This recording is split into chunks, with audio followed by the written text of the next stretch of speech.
Hi there, Virgos. Welcome to your weekly reading. So this is going to run from roughly November 8th until the November 14th time frame.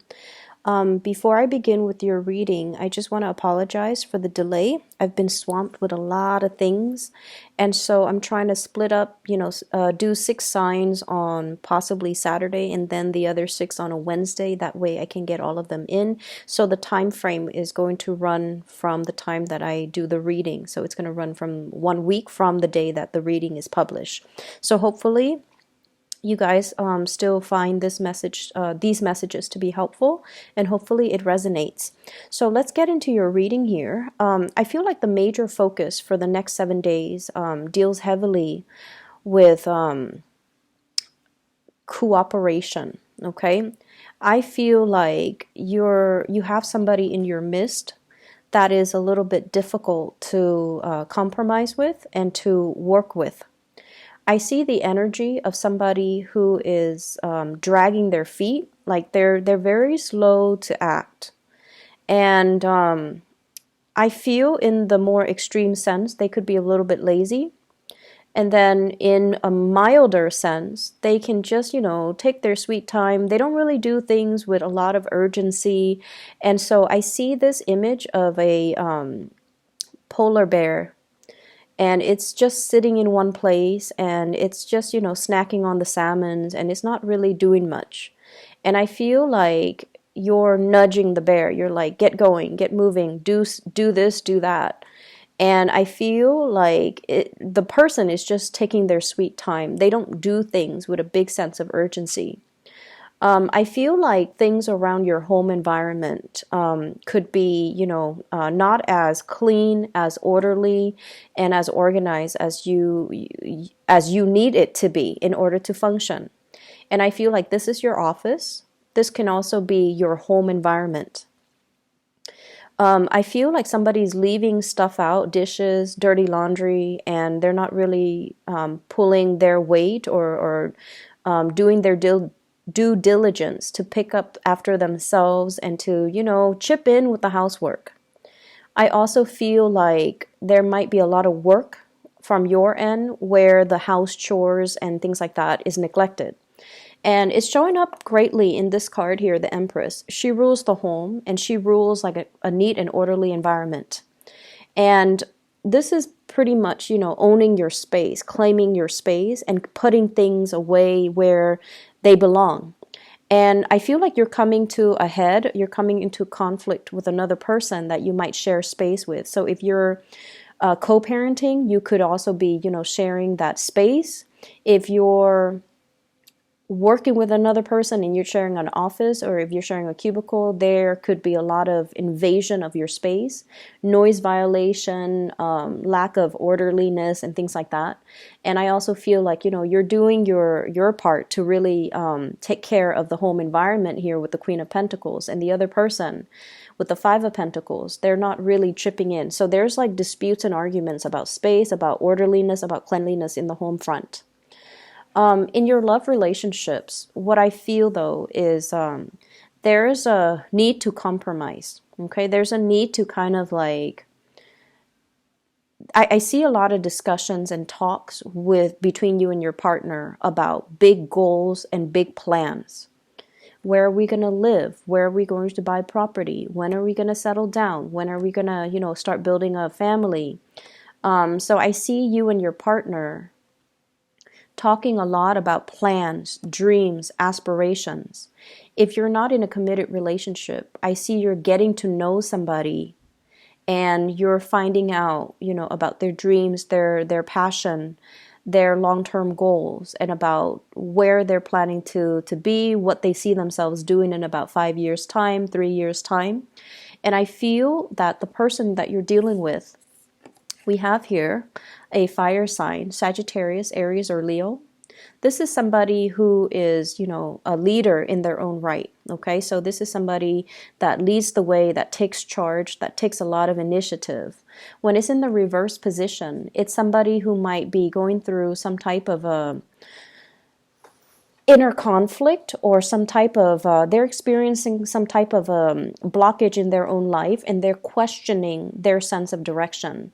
They're questioning, what are my skills? What am I really good at? What do I really want to do? I see this as somebody who is who has a lot of ideas, and I feel like they initiate or start a lot of things, start a lot of projects, start a lot of get the ball rolling on many things, but they might have difficulties finishing them.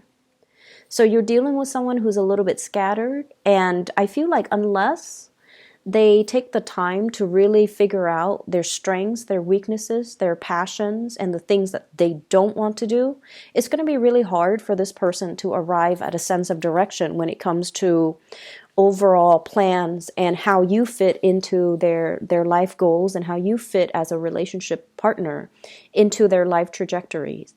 And if this is a partner already, I feel like, they're having some type of like I would say a mini crisis, where they're still trying to figure out, things in their own lives. They're trying to wrap up one chapter of their lives. They're trying to finish up something. For some of you, this could be the partner dealing with school. For others, it could be they're trying to get out of a divorce, or they're trying to separate themselves from, a situation like an ex, or finalizing some type of a divorce or separation with their ex-partner. And then for others, it's like they're trying to get published, they're trying to get things moving in that direction, just so that they can have that clarity and that certainty in their lives, so that they can begin anew. And so I feel like there are a lot of discussions about, how we kind of fit together in each other's future plans. So there's a lot of compromise, there's a lot of discussions, and there's a lot of emphasis on building. Compromise is the key word here. So I definitely feel you've got somebody that you really care about, you want to build with. They want to build with you. They see a lot of potential in you, and they're trying to make things work. For some of you, I also feel like attraction and flirtation in the work environment, and you're trying to keep things very professional, mainly because there are other people around. And I feel like you're being really smart about it, because, work for you, you guys are like the workaholics of the zodiac. And so work is always going to be on the front burner for you. And even if you feel like the attraction with a coworker, with a supervisor, with the boss, you're going to keep things, professional either way. But I do see this element about you talking to somebody a lot about projects, a lot about work, a lot about dreams, aspirations in the work environment, what you want to do for the next 3 years, how you're planning to, I hear like professional development. So there are a lot of discussions about that between you and a crush in a work environment as well. I'm also seeing a lot of energies here about family, okay? Healing like family issues, letting go of resentment, and I want to say agreeing to disagree. So like, don't beat a dead horse. If you've had conflict with a family member, I feel for some of you, you could be like a parent, and this can be your children. Or you could be the child, and there might be conflict with the parents.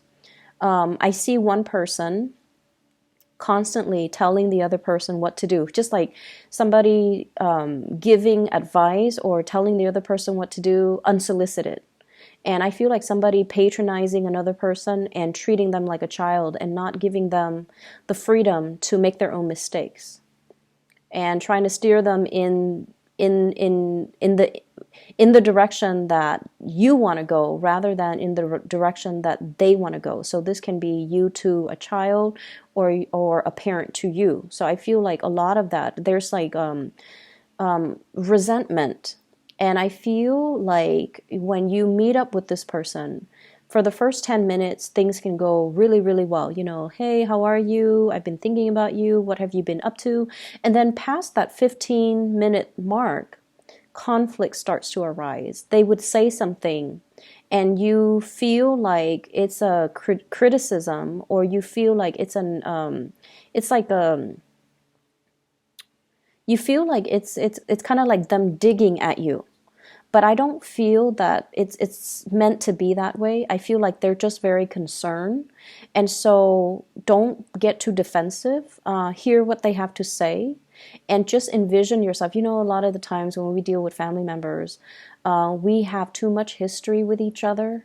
And so we know how to push each other's buttons, and then we automatically are always on the offense, on the defense with them because of the long history. And especially if it has been very contentious, if the relationship has been very problematic, and if there has been a lot of just resentment or misunderstandings, they can say something completely neutral, and it just comes out, you know, with the tone or the attitude or the demeanor of some past situation that you've experienced with them that left a sour taste in your mouth. So it triggers feelings that might not be positive. But I feel like you want to give this person the benefit of the doubt, and you want to just, you know, approach them with an open hand that way, and an open heart and an open mind. That way you're not getting defensive or getting riled up over things that are over, I want to say, over imagined slights. Okay, so I hope that makes sense.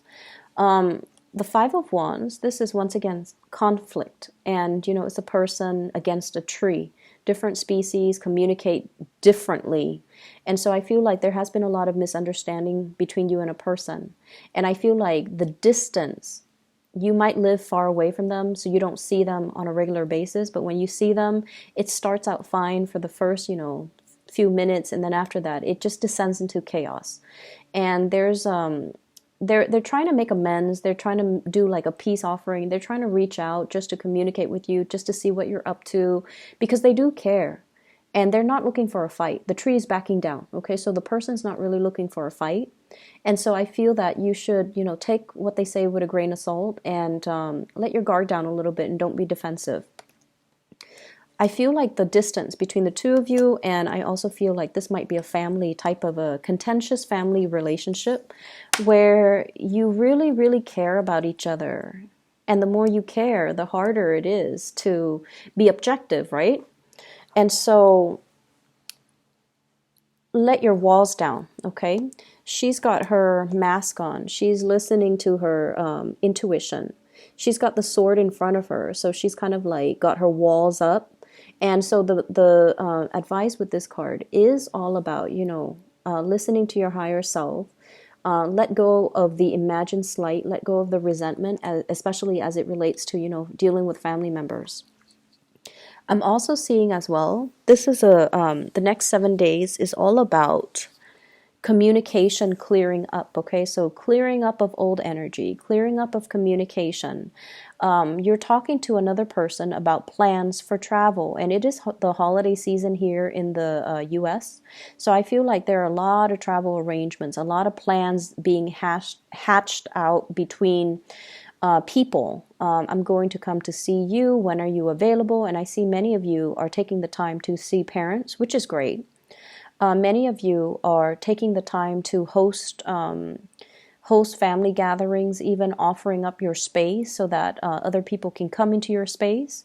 And I feel like in the spirit of opening up your space, opening up your home, opening up your heart, opening up your hands, I feel like it can be very conducive for healing and for, you know, breakthroughs in communication. And especially if you're dealing with somebody that has been very, very difficult to read and difficult to reach, I feel that it's going to work itself out, and it's going to be resolved very wonderfully. I'm also sensing here health issues when it comes to, I feel more of like a father figure. So reach out to your parents and, you know, catch up on what they're doing, see if there's anything wrong with them, see if there's anything that they need. I see a lot of people who, if your fathers are still around, there might be, it's like he's craving some attention. He's kind of like, hey, come see me, but he doesn't really want to express it. Okay, so it's like the stern paternal figure that doesn't really like to reveal his emotions and doesn't really talk about his emotions. And when he sees you, he might keep a poker face and he might not be able to express, wow, I'm really glad to see you. So I feel like you might want to, maybe that message applies to a few of you, but it's important that you try to reach out and see if there's anything he needs, if there's anything that you can do. The last thing that I see coming into the picture here, we have here the Page of Coins. And this is a card about learning. So this is the Page of Pentacles. This is a card about acquiring new knowledge, learning, possibly even being in an environment where you're attending a lot of training seminars, where you are coming into contact with people who are really, really knowledgeable in their field. And they're kind of lighting a spark of inspiration from within you. So they're giving you ideas and snippets and inspiration. And I feel like you have somebody in your midst that's very knowledgeable about, whatever they're training you on. I feel a lot of it is about expansion. So it could be like, career development. It could also be,